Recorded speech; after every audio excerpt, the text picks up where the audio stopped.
Hi, my name is Kristen Jones. I'm a neurosurgeon specializing in spinal deformity at Duke University, and I'm here at SSF this week as faculty for the 15th Annual Seattle Spine Residents and Fellows course.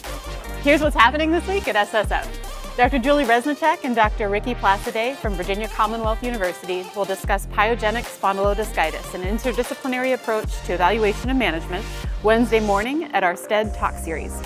Thursday will be our Neuroradiology Grand Rounds Case Conference, and please join us on Saturday when we will host our 9th Annual Spinal Deformity Symposium.